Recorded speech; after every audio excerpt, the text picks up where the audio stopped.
I never meant to fall for him. He warned me clearly that getting close to him meant danger, secrets, and a world I had no business stepping into. But fate doesn't listen to warnings, and neither did my heart.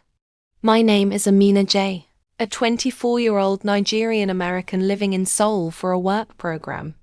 Just when I thought my life was finally settling into something normal, I crossed paths with Jinwoo, a man with cold eyes, a sharp jawline, and a presence that made my heart race before my mind could catch up. The first night we met, someone tried to kill him.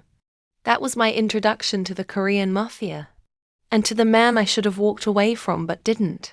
I never liked working late, especially in a strange city where I barely spoke the language. But that night, my boss needed the presentation files ready for morning. The cold air stung my cheeks as I hurried toward the bus stop, clutching my laptop bag. That's when I saw him leaning against a black car under a street lamp, dressed in a fitted suit that made him look like trouble wrapped in elegance. Our eyes met for 2 seconds, no more, but something in his gaze made my heart thump harder than it should. Before I could look away, everything exploded literally. A gunshot echoed across the street. He moved first, grabbing my arm and yanking me behind him, as a bullet smacked into the concrete where I had just been standing.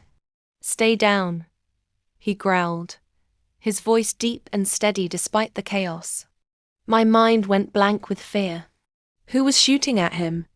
And why did he act like saving me was just part of his job? That night, I learned 2 things. Seoul wasn't as safe as I thought, and this man was dangerous.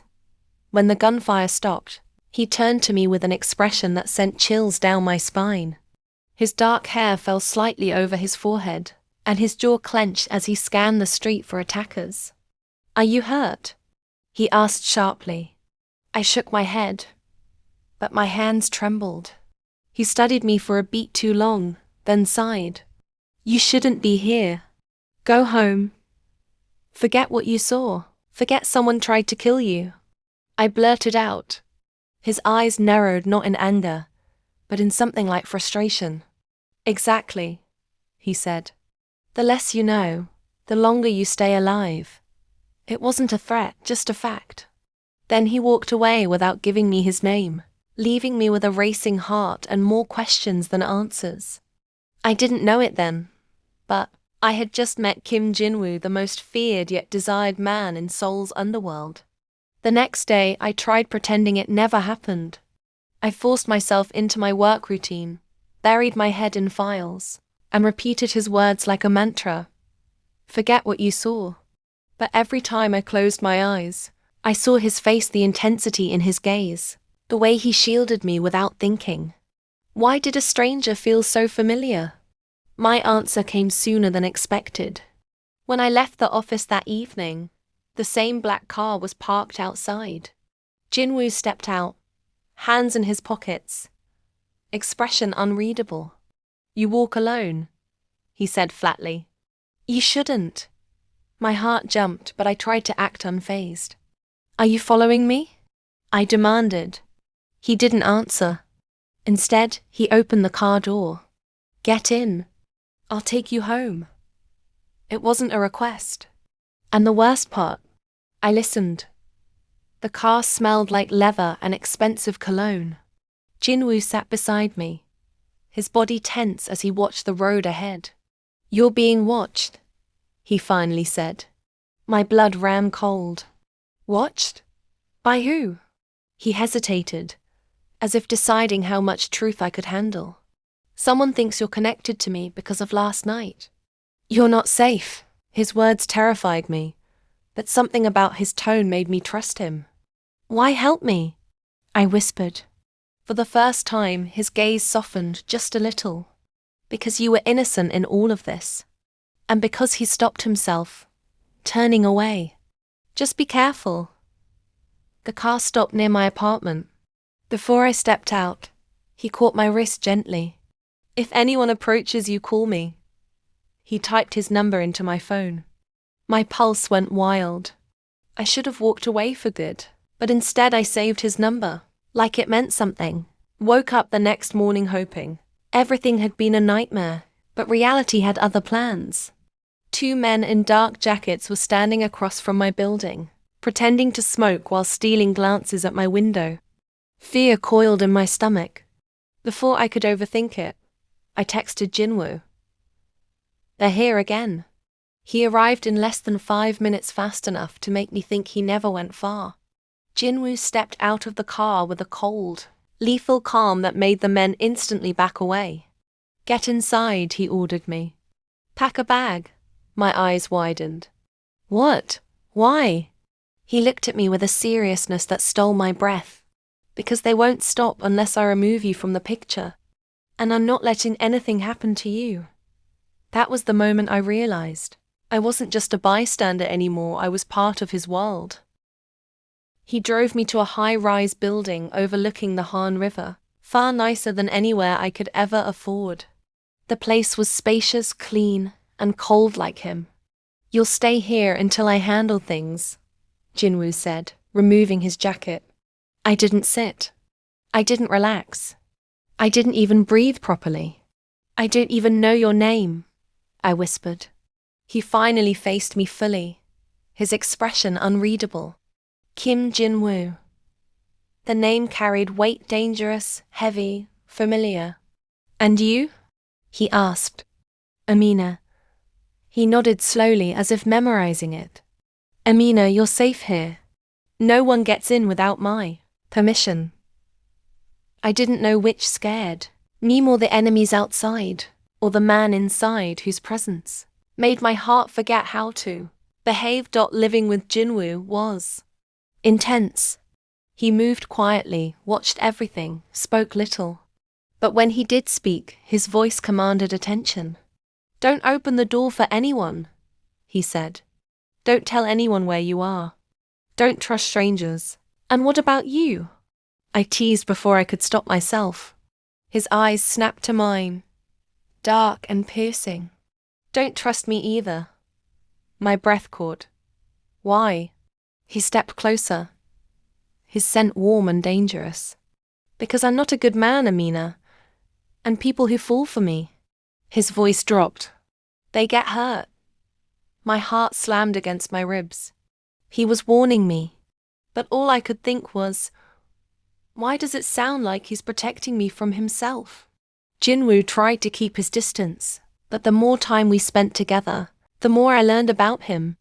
He liked black coffee, hated loud people, and read poetry when he couldn't sleep. Every contradiction made him harder to ignore. One evening, I found him standing by the window, staring at the city lights. "Are you okay?" I asked softly. He didn't turn. "People want me dead," he said. "And now they think you're a weakness." My heart clenched at his wording. "Am I?" I whispered. This time he faced me.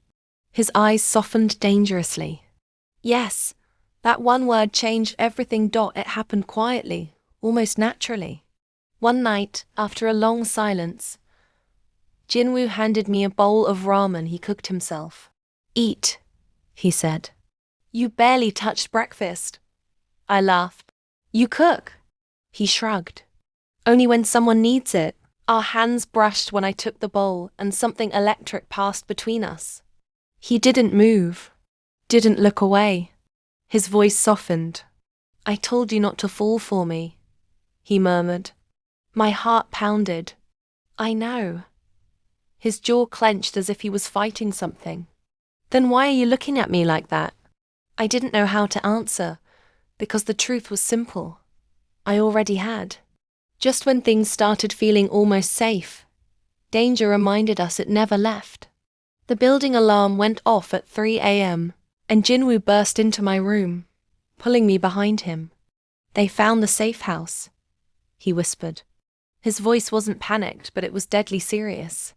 He grabbed a gun from a hidden drawer, his body tense.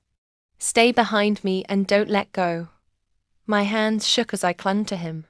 Heavy footsteps echoed outside the door. Jinwoo turned to me briefly, brushing his thumb against my cheek. "I won't let them touch you. I promise." And I believed him because despite everything, he had become the person I trusted most. He led me through a hidden hallway behind the bookshelf, down a metal staircase, and out into an underground parking garage. Gunshots echoed above us, but Jinwoo never once let go of my hand. When we reached the car, he pushed me inside. "Buckle up," he ordered, sliding into the driver's seat. Tires screeched as he sped out of the garage. "How did they find us?" I asked, breathless. He didn't answer for a moment. "Someone close to me betrayed me." His knuckles tightened on the wheel. "And they put you in danger to get to me." My chest tightened. "I don't care about me," I said softly. "I just want you alive." His eyes flicked toward me, filled with something deep, pained and real. We stopped at an abandoned warehouse. Jinwoo slammed the car door and paced like a storm. "You shouldn't be here," he snapped. "They want me dead. And if they can't kill me, they'll use you." His voice cracked slightly. "I told you not to fall for me." My heart ached. "Too late," I whispered. He froze. Slowly, he turned toward me. His voice was barely audible. "Amina." I tried. He stepped closer, lifting my chin gently. But somewhere between that first gunshot and tonight, I fell too. His forehead touched mine. And that's the problem. Jinwoo wasn't good at expressing emotions, but when he did, it hit like lightning. "I can't be gentle," he warned. "I can't be normal. I can only protect you in ways most people would run from." "I'm not most people," I whispered. His eyes darkened with something raw. "I know." His fingers brushed my cheek, slow and hesitant, as if touching me might break something inside him. "You make me weak," he murmured. "And I've never had a weakness before." My breath caught. That wasn't a confession. It was a surrender. Just when we thought we had a moment of peace, the warehouse doors burst open. Jinwoo shoved me behind a stack of crates as masked men stormed the place. Gunshots rang out. Jinwoo moved like a man who had everything to lose. I watched, trembling as he fought his way toward the last attacker, but then a gun cocked behind me. I turned slowly. Another man had slipped in unnoticed, his weapon aimed at my chest. "Jinwoo!" I screamed. He spun around, eyes wide with terror. The man fired. Jinwoo lunged toward me. Everything exploded. And then darkness. I woke up to the sound of beeping monitors. My side burned, and Jinwoo sat beside my hospital bed, his hand tightly wrapped around mine. His eyes were red like he hadn't slept in days. "You got shot," he whispered. "Because of me." I squeezed his hand weakly. "If I had to choose again, I'd still choose you." His breath shuddered. He leaned close, brushing his forehead against mine. "I warned you not to fall for me," he murmured.